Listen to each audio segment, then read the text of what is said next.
Welcome to this edition of On Politics. I'm Dr. Eric Morrow at Tarleton State University, and I'm glad to be with you another week here with a new edition and focusing on some very critical issues.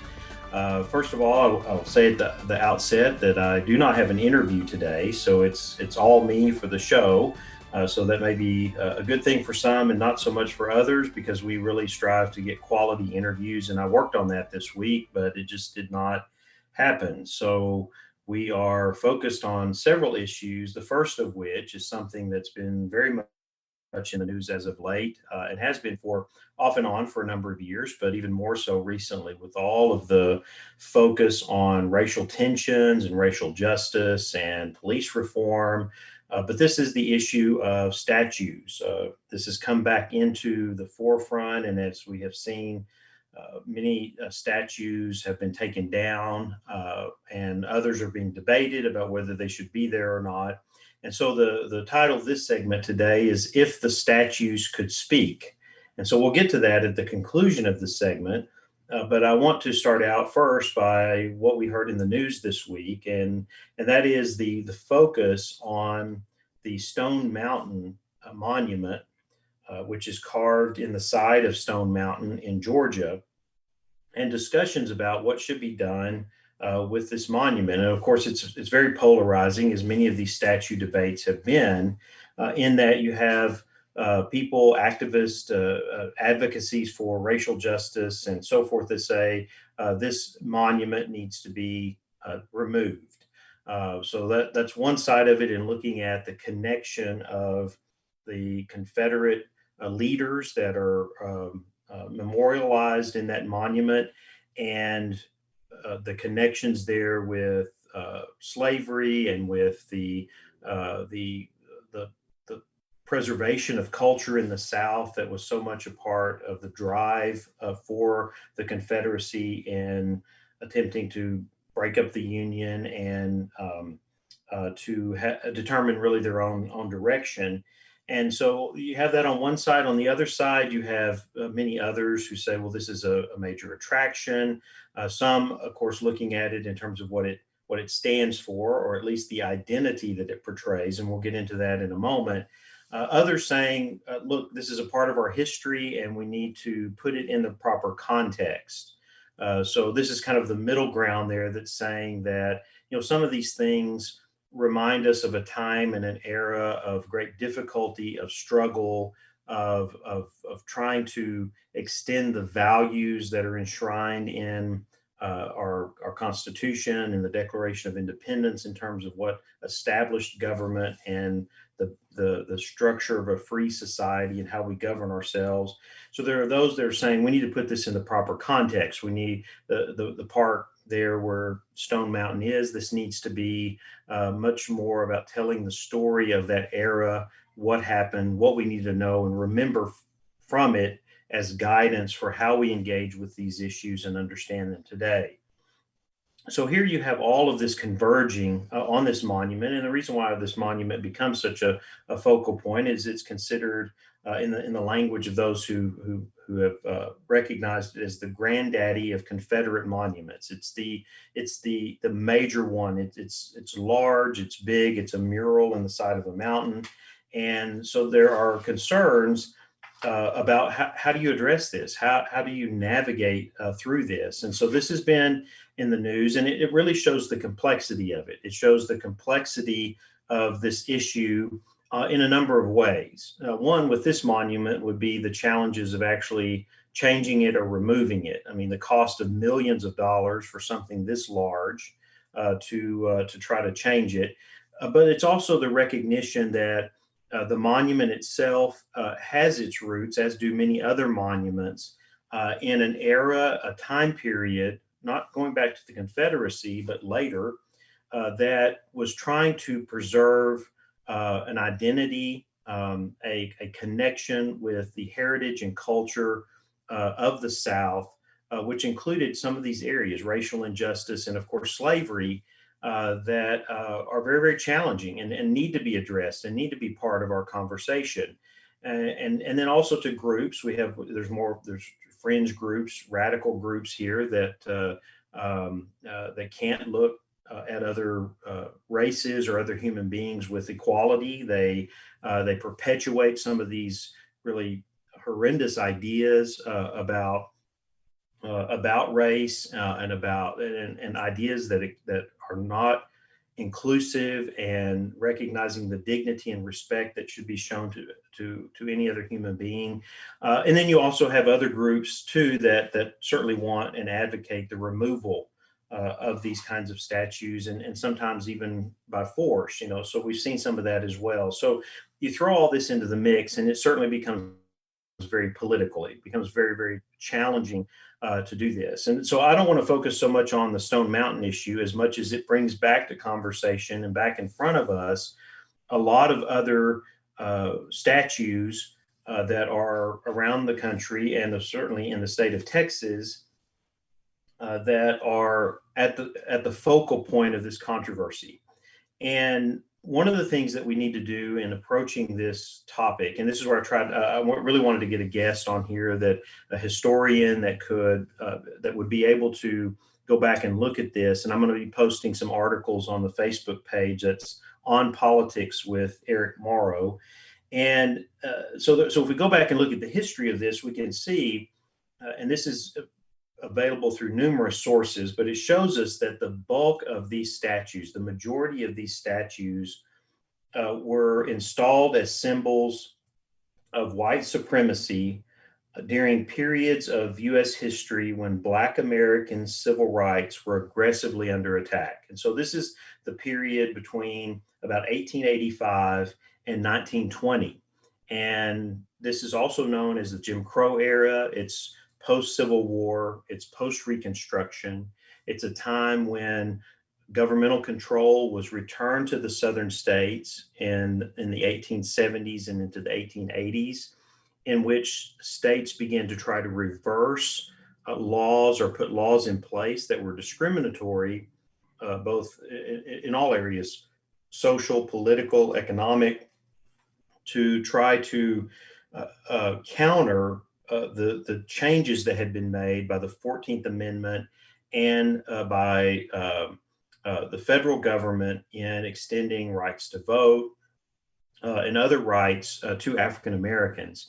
And so this is a very challenging period in our history. It's very challenging for the nation as a whole, but it's certainly very challenging when we look back at this to see the levels of discrimination that came out of a culture and an era and a time that was racist in many ways, that sought to embed that and to perpetuate that in a lot of ways through different means and mechanisms and structures in society. And so this is some of what we're still dealing with today. I mean, those of us who teach civil rights history, teach political history, we make these connections. We go back to this period and we see how this is perpetuated. And the erection of these monuments, of these statues that commemorate Confederate leaders are part of that because they happened during this time. It's very clear that the focus during this time in the early 1900s were connected to these sweeping laws to disenfranchise Black Americans and to keep society segregated. It was a kind of a way of taking Civil War history, but also, even though it was the Confederacy came out on the losing side, it was to kind of remake it and shape it in a way that memorialized what the Old South was and what was at its core and what was really a part of a very hierarchical structure to society with a very agrarian, but also then power, political, social, economic power vested in the wealthy, the plantation owners, and to perpetuate that structure and those ideas and ideals. And so we see this as really the first era, this post Civil War, post Reconstruction era was a time where really the goal in perpetuating this culture was to prepare future generations of white Southerners to respect and defend the principles of the Confederacy. This could be. I want to talk about three different eras here, and this is the really the first one. Now, another round of these statues continued to be made and to continue to be erected as we move further into the 1900s and into the 1920s. From 1920 to 1940, this kind of second wave of statue building was a time period when we saw the attempts to address lynchings, the practice of lynchings in the South. And this is a time when African Americans themselves were trying to work through the legal system.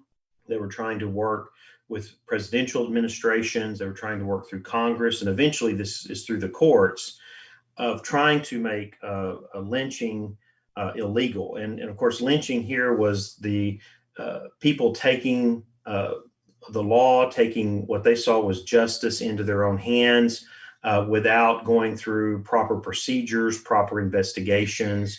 And it just, again, a terrible period in our country when you had thousands of people who lost their lives without due process because people took matters into their own hands and did not respect the laws that were in place in our country or see that those laws applied to every individual. So this was another period when the push was on to address the lynching issue when there was a pushback against this in trying to in trying to perpetuate again this culture and this identity. During this period, a significant portion of these monuments were erected on courthouse grounds, again connecting here this idea of the Old South, of the Confederacy and its culture and its ideals with governance. And so another very, very challenging period. The third era of this came in the 1950s into the 1970s. So again, the first one was post-Civil War Reconstruction, the Jim Crow era. Second period was the period of pushback by Black Americans on related to lynchings and trying to get government to respond to this and to apply the Constitution, apply due process. The third period was during the Civil Rights era, where we look at from the 1954 Brown versus Board of Education and following, where a number of schools and colleges in the South were named after Confederates. So Confederate leaders, those that were identified, quote, as Confederate heroes.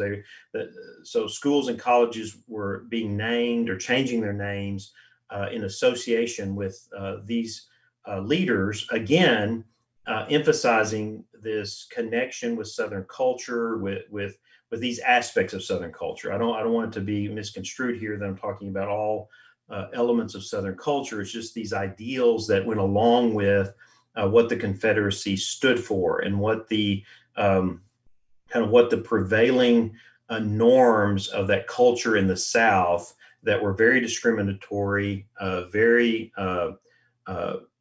not focused on equity, not focused on the dignity of all human beings, no matter what their race. I mean, these structures that there was an attempt to keep perpetuating these even till today. And this is why we have some of these issues that we're dealing with.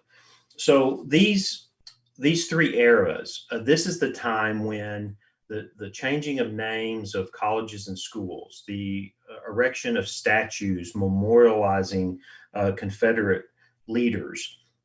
These are the historical context in which we can connect this. And so that's very critical in addressing this, that we understand that we look back and we see what were the motivations so long after the Civil War, after the end of the Confederacy, that these people continue to be memorialized and these statues were erected.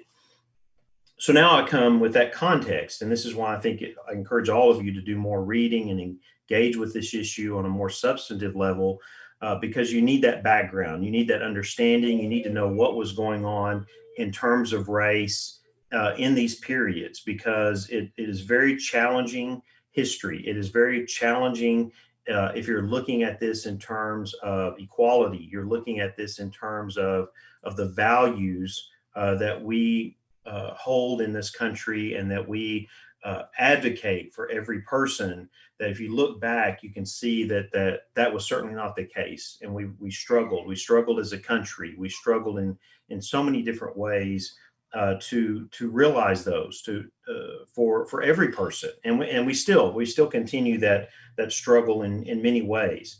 But now we bring this up to the current time, and we look at the defense of these statues over against those who say they should be removed. You have those who are saying, no, these statues represent who we are. They represent, it's the name of our city, it's the name of our county, it's a name that we associate with. Whereas others are saying, no, these are symbols of racial injustice. These are symbols of a time when these people sought to uphold a structure of society and an environment that was very discriminatory, that advocated slavery, that even when slavery was abolished, that continued to try to put structures in place that discriminated against Black Americans. And one of the things that, as I said, I started with this segment, if the statues could speak. So this is where that this issue today, and this is why this becomes so complex and why both sides need to really understand this, is that I think many people today do not understand those historical contexts. They don't know, actually, for many, who these people were, and they don't know what they were advocates of. They don't know what their ideology was, and so what they associate with is the identity that contributes to today. As I said, this is the name of our town. This is the name of our county. This person has to be significant because there's a statue here that memorializes them, and it's been here all my life. I've ran around that statue on the courthouse lawn. I've driven past it every day for decades. It's woven into an identity that I think in many cases, and for many people, not all, because there were some, I think that we really have to be careful, and we see that are people who are advocating some of these ideas about race and diversity that are dangerous.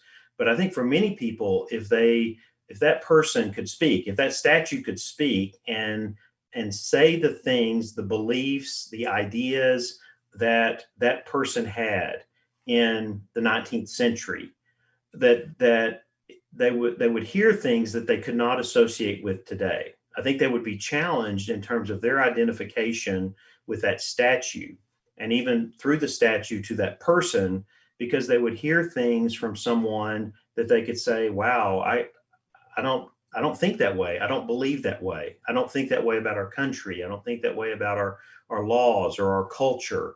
And so that's why I asked the question, if the statues could speak. And this is where we're in an environment where we need to challenge people to look at it that way. Because what is happening is you have those who want them removed that are saying these statues represent something that is un-American. These statues represent a time and an era and ideas that are not about the values that we should share as people in this country. They're not about the inclusiveness that we should have, that welcomes people to embrace those values and to work for the common good and to uphold liberty for people and to work against those things that would injure or limit that in some way. So that's the conversation that we should be in. It's really kind of challenging people to say, by association, do you know what this person believed, what they held, what they did, how they saw the world around them, what they thought society should be? And I really think a lot of people would if they heard that person in where they were in the 19th century, they would not be able to agree with those things. They would say, wow, yeah, this is not who I am. This is not what I believe. And I think they would see that it's much more about those values and our understanding of what our society should be striving for, and not so much about upholding an identity that is connected to a statue, and thus through the statue connected to that person that's being memorialized.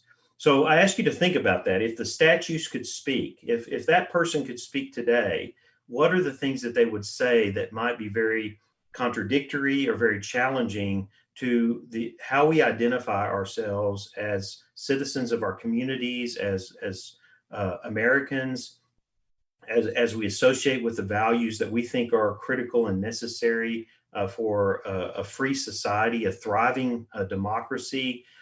And I think it will give us a greater depth of understanding of, of this challenging issue and what really decisions need to be made on people coming together and having honest conversations around these issues of race, around these issues of identity, what these statues represent, and the decisions that should be made to broaden that identity. Really, to if there are things in the way that are negative and limit the identity that we should have and the values that we should share, then those are things that should be removed. Whether they're statues, whether they're political, social, or economic structures that are embedded within our society that are not representative of those values and of human dignity, of liberty, and of other areas and opportunities that we all should be able to have and experience. So think about that. I'll post some things online to read related to this. We're going to take a short break and we'll come back with our next segment of the show, which is the politics of a pandemic. We'll be right back. Politics can be confusing, but On Politics with Eric Morrow has your back. Follow the show on Facebook. Search On Politics with Eric Morrow to stay up to date with the show and all the sources to follow right along.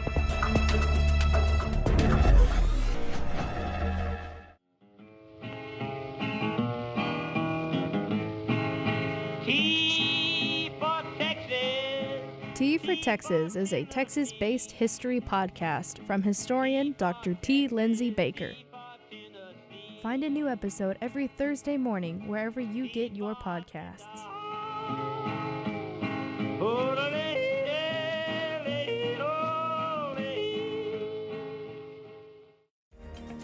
We are excited to announce that KTRL 90.5 FM is now streaming online. Tune in anytime to catch your favorite shows from Tarleton Public Radio. Relax and enjoy the best of NPR News, classical, jazz, and all of our local programs like Essential Jazz, Beatles and Beyond, and more. To listen to your KTRL favorites, visit tarletonradio.com or click Listen Live at ktrl.fm. Welcome back to On Politics. I'm Dr. Eric Morrow, and we are coming to you with this episode as we do each week at noon on KTRL 90.5 FM.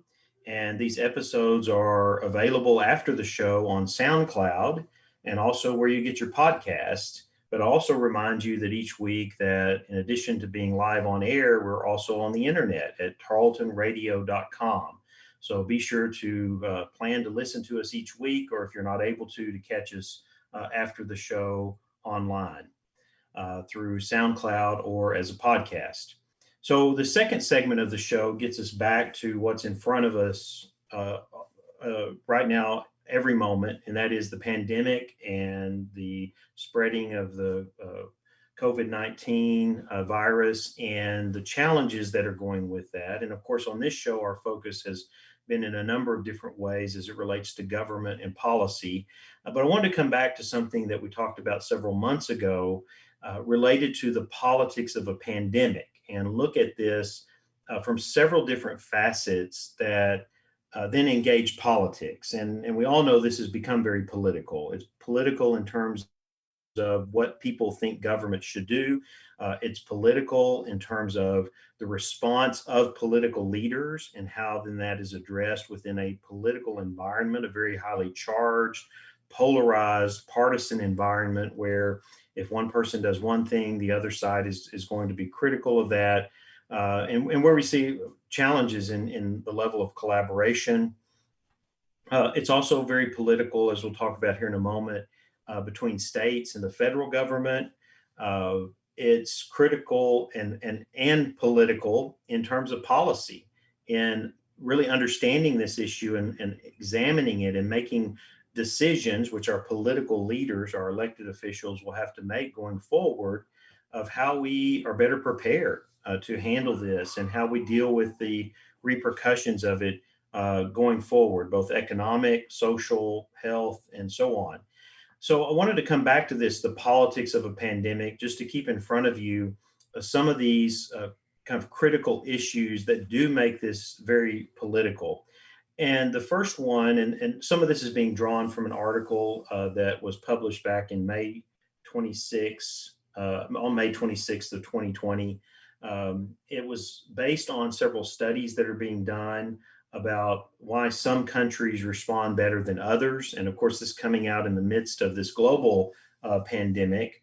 But this work and this study and looking at countries all over the world, and of course, looking at epidemic outbreaks in 146 countries since 1995, brings up some very significant issues and a way of kind of analyzing some of this and the politics of it at the moment.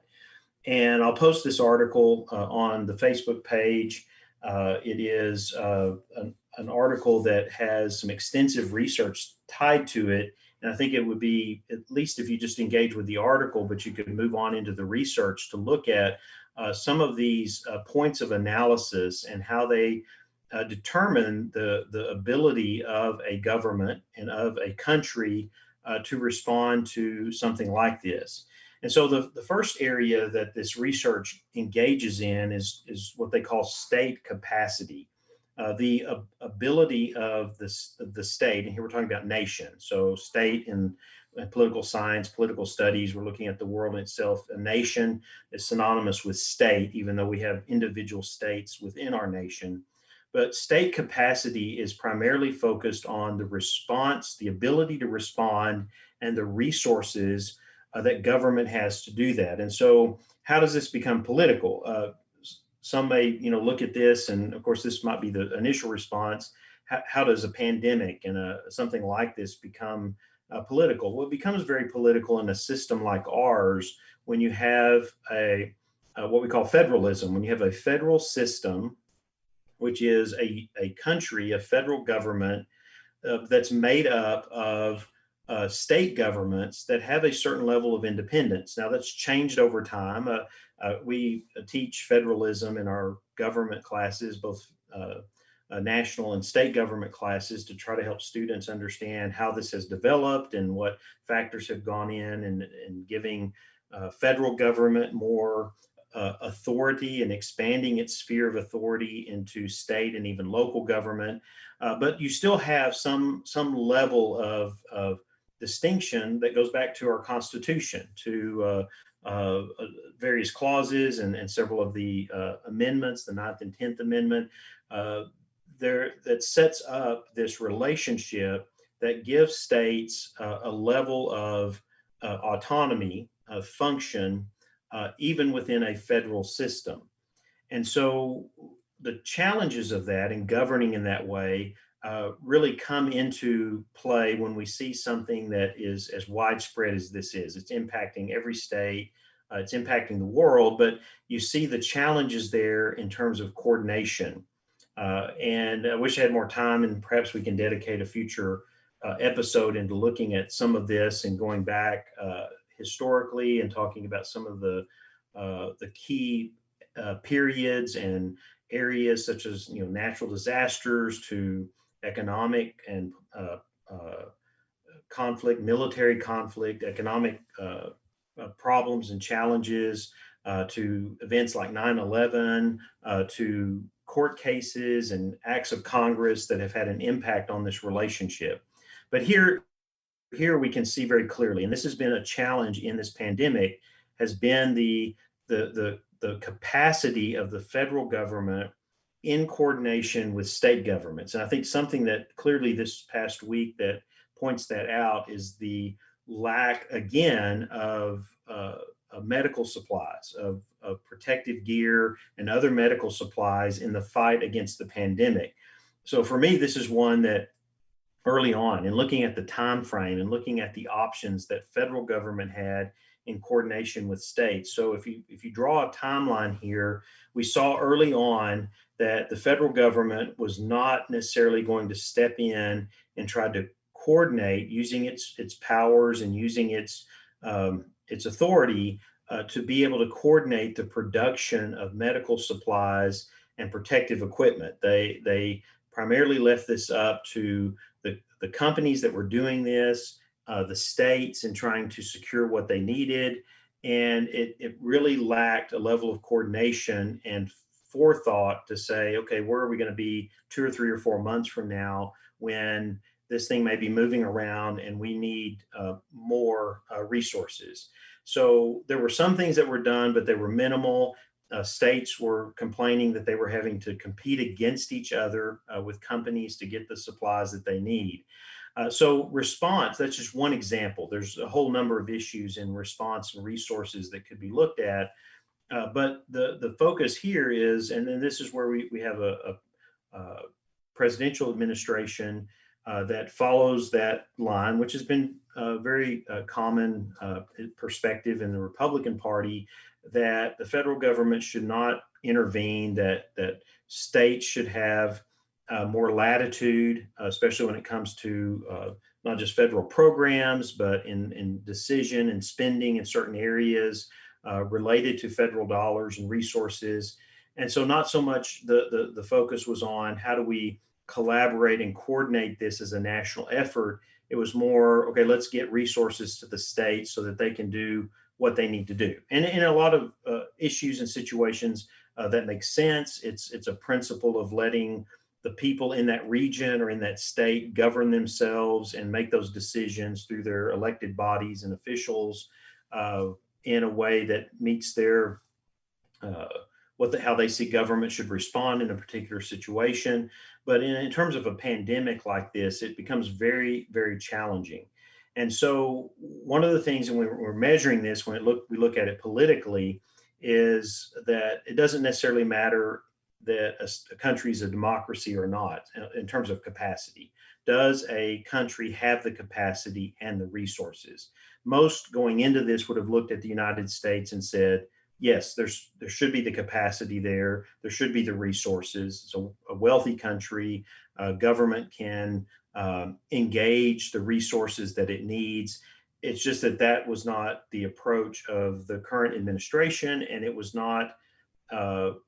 it was not facilitated at the federal level as well. And thus, you have these ongoing challenges that we've had. And so, this is an area that's going to need to be looked at going forward, especially in the future, by federal government in collaboration with the states in terms of the capacity to be able to meet a crisis like this.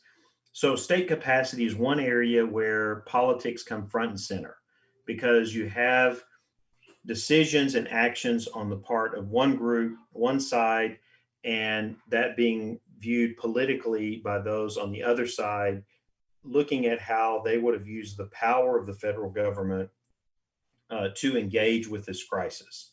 So, very much a political challenge. And I think we're going to see some of this coming out in the presidential campaign. I think as we move closer and we get to the debates leading up to the election, that a lot of this is going to be under analysis. And it will also go back to the Obama administration. The Biden strategy will probably be to look back at the preparations that were made by the Obama administration and maybe even back further to be prepared for something like this, as well as what his ideas would have been if he would have been president over against what Trump has said and done and what his administration has done in the midst of this. And so we're gonna definitely see politics on stage front and center when that happens. The second aspect of this that comes out of this study is economic inequality. And so here is a factor that determines how a country responds better than others. So countries with higher levels of economic inequality, so larger numbers that would be considered poor or economically challenged, that contributes to the ability of a country to respond because many of those people live day to day. Many people that are trying to take care of their families and pay their bills are working, have to work. They can't shelter in place. They can't maybe take the protective measures that others would have the luxury of doing. And so economic inequality comes in as a factor in this. Now, there's an element I want to add in this as well. And this is one that we've seen front and center in the last few weeks, especially as this has spiked in several states, including Texas. And we see the response of people to mandates to close bars, to wear masks, to limit travel, and that is political culture. And so I think economic inequality has to also go with political culture because when we look at our country, there is a diversity of political culture around the country. And we talked about this a few weeks ago with Cal Gilson from SMU and looking at the political culture of Texas and how that engages with a crisis like this. What kind of challenges does it present? And one of those challenges that we're seeing, and you see it not just in the general public, you see it in political leaders as well. And that's the pushback against government, state government, in terms of these mandates, and emphasizing, well, government shouldn't tell me whether or not I should have to wear a mask. Um, this is an infringement upon my freedom, my liberty. Uh, we have a culture here, and this is why culture comes in that has a lower level of trust, and so that's part of this as well. How people view the role of government in their lives, and that really kind of gets us into this kind of third area here that I wanted to look at, and that is how political culture impacts a crisis like this, and what it what we're dealing with people who in a political culture who don't have that high level of trust in government. So here you are, the combination of a free society where people can push back against government, and we have kind of encouragement to do that, to not always be in agreement or to look with skepticism. I mean, that's kind of built into our system. But then also at a time when government has to step forward and try to look at this not just as a public health crisis, but uh, how do you put boundaries there in terms of the community? How do you put things in place in order to try to protect health and limit the negative consequences of this? So to me, those two go together: economic inequality, but you also have to consider political culture. So the final area in this, and then looking at this politics of a pandemic in this segment, is the policy area. Uh, it's an area that has to be examined because you have to look at what room historically and at the present time is there for policy formulation and implementation that uh, is directed toward the crisis. So what I mean by that is that what has come before this that makes this more challenging. So in Texas, that would, for example, would be is that public health policy in this state has not been in the forefront.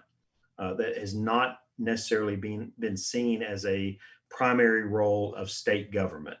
And so our public health emphasis in the state is certainly challenged and always has been in terms of resources and the ability to kind of engage with a crisis like this. So that's where we were talking about with Cal Gilson, was that it's kind of can be a perfect storm. You have the challenge of limited public health focus with a challenge of limited trust in government, and then it makes this mix where people are just not going to follow. Many people are not going to follow the directives that government is trying to give.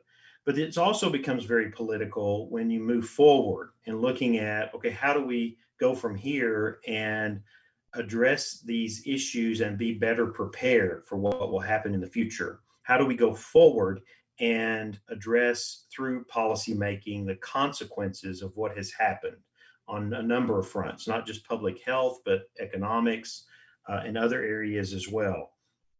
And so that itself becomes very political because it's often driven by political ideology. How do I view the role of government and what government should be doing?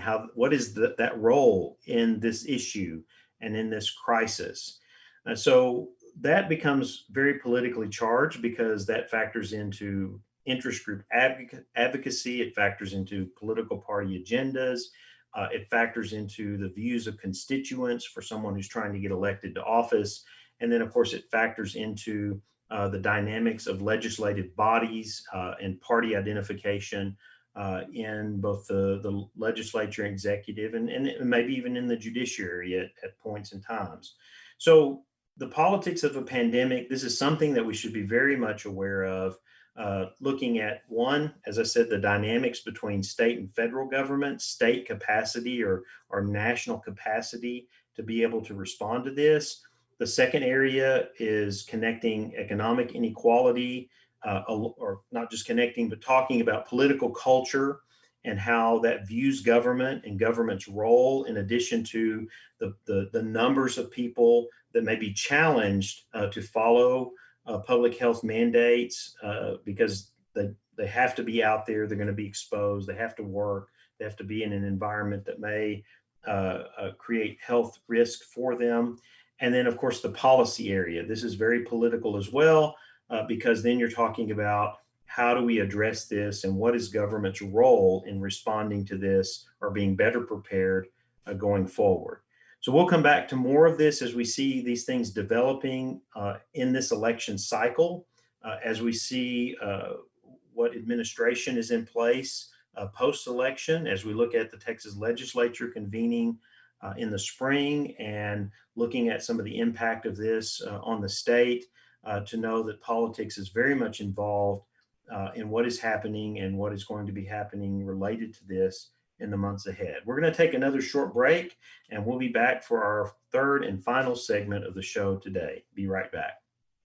It only takes a minute to find out if you may have prediabetes, and you can do it at doihaveprediabetes.org. But you're probably not going to, are you? Kids, work, listening to the radio. You're busy, which is great because busy people can't get prediabetes. Oh my, I read that wrong. They can. Should have worn my glasses. So visit doihaveprediabetes.org and take a short test, because prediabetes can be reversed. Brought to you by the Ad Council and its pre-diabetes awareness partners. Hello, I'm Janice Horrock, and my radio home is KTRL 90.5 FM for news. From Feature Story News in London, I'm Ollie Barrett. Sports, touchdown, Tarleton Texans! Jazz and classical music. Welcome back to On Politics. Glad you've joined us today as we get into our last segment of the show. I appreciate you staying with me here with a full show of just me. We'll hope to have someone in the interview chair next week, again, as we look to discuss other critical and very timely issues in the realm of politics, government, and policy. This final issue today is something that we talked about 6 weeks ago or so when we interviewed James Dickey, the chairman of the Republican Party of Texas, and that was the upcoming meeting of the Republican Party, its convention, actually, that is or was planned to be held in Houston next week. And so this news that has come out this week, especially with the spike in cases with the coronavirus pandemic here in Texas. The news was that the city of Houston, under the direction of the mayor and public health officials there, were canceling the convention. Now, this is a convention that would have drawn approximately 6,000 people. So it's one of the largest political conventions in the nation, if not the world, 6,000 plus people to Houston during a time when Houston is the epicenter in Texas of this pandemic. And so, of course, this became very political very quickly in terms of the back and forth between the party and between the city. Really the decision came after the mayor. The mayor is Sylvester Turner, and he directed the city's legal department to work with the Houston First Corporation, which operates the convention center, to review that contract with the Republican Party. And so then a letter was sent to the state Republican Executive Committee earlier this week and the state party's governing board that canceled the gathering. So you can imagine the response here. Chairman Dickey, who we interviewed a month or so ago, said that the party's legal team was reviewing the letter and that they would have an update. They were looking at what legal options they could pursue. They did have a plan in place to have a virtual meeting, but they do have contracts with vendors, hotels, and sponsors. I mean, here we are a week out, and of course, the challenges of canceling a major event like this. And so this has become very controversial. There'll probably be more going on with it this week. Earlier in the week, the mayor had warned that health inspectors would have the authority to shut it down if certain guidelines were not followed. The party officials had agreed that they would follow various safety practices, and they had voted to proceed with the event. And then came Turner's announcement on Wednesday, in which Dickey criticized, saying it was seeking to deny political parties critical electoral function, especially, and this is what they pointed out, after the mayor recently allowed protesters to demonstrate. So the demonstrations in Houston, there was the parade and demonstrations after the death of George Floyd. So this is now in back and forth, and we'll see what happens if they are online or if they actually try to have this in person or not. But very, very challenging. And I bring this up because I also want to direct our attention to another convention that is planning to happen face to face, and that is the Republican National Convention. And so this convention has been moved. It was moved from North Carolina to Jacksonville, Florida. But this past week, a group brought a lawsuit. Jacksonville residents who live and work near the Veterans Memorial Arena, where the convention is set to be held, filed a lawsuit arguing that the convention will be a nuisance, injurious to the health, welfare, and property rights of the plaintiffs, and result in massive spread of COVID-19 among the persons in attendance and throughout the city of Jacksonville and Northeast Florida. Of course, as you may know too, Florida is another epicenter of the growth in COVID-19 cases. And there's the concern here based on what happened in Tulsa. One of the things that the plaintiffs point to in this lawsuit is that the Tulsa rally, because of the refusal to wear masks or practice social distancing, that it resulted in a spike in cases. They're also giving an option here if the convention cannot be shut down entirely. They want for limiting attendance to only 2,500 people instead of the 12 to 15,000 attendees currently expected. So here we go. And then the title of this segment is To Convene or Not to Convene. I mean, in that we are in the middle of this crisis. This becomes a very political issue because you see that in Texas, the Democratic Party had their convention virtually this past month. The National Democratic Party is doing the same thing, but yet you see this movement forward by the state Republican Party and the National Republican Party. And I'm not pointing this out to take one side or the other here, in as much as there certainly has to be a public health and safety concern, because we are seeing that this is being spread by close contact. We are also seeing that the most vulnerable in terms of serious health issues and possibly even death are those who are 50, 55 or older. And that certainly is the primary age group of those attending these conventions. That this could be disastrous. I mean, that's very much should be a concern. And then how is that mitigated? And though some are saying, okay, mask, hand sanitizer, social distancing as much as possible. They're trying to put in safety precautions to address all of these things. But again, it and the other things that we've seen and what's happened with this virus, not just in this country, but around the world, this has the potential here to be very disastrous. And I think it's overly optimistic to think that they can get through these kinds of meetings with this number of people and not expect there to be some significant consequences in terms of sharing this. But you can see that this again becomes very politicized because and then this then impacts how people who identify with those parties are viewing other implications of what we should open, how we should reopen, of everything from public schools in the fall to businesses and certain types of businesses, or whether you wear a mask or not. This is where all of this is kind of getting mingled together and makes this very unique and unprecedented, not only in terms of a crisis that we're seeing, but also in terms of how it just impacts politics in general. And how at times here, I think, and this is, I'm not saying this pointing at one side or the other. I think we can see this with people, whatever side of the political spectrum they're on or whatever party they identify with, is that critical decisions are not being driven by data and information. They're being driven by, well, I'm of this party and this party is saying this, and so therefore I accept it.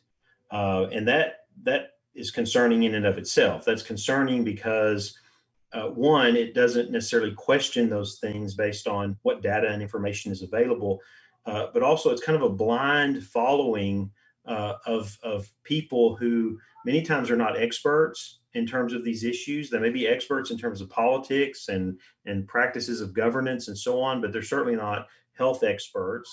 The other side of it is that it becomes very challenging because you have people who are just not questioning it. They're not looking into it for themselves. They're not making decisions on their part that could protect them and could be of benefit to them. And so I think this is where it becomes very critical, I think, for all of us, no matter where we are on the political spectrum, is that we recognize that in terms of the political environment and what is happening and how it influences us, and that we work to get more information, that we're not just following this blindly, but that we are engaging in these issues in a way that says, oh, I want to learn more, I want to know more, I want to be informed myself so that I can make the decision not based on my party affiliation. It's one thing if we apply a certain political ideology to what you think government should do or not do, but it's another thing to just kind of follow that blindly just because your political party says that's what you should do. So that's it for us today on the show. Thank you for joining us. Welcome you each week right here on KTRL 90.5 FM, and we'll look forward to being with you again next week on politics.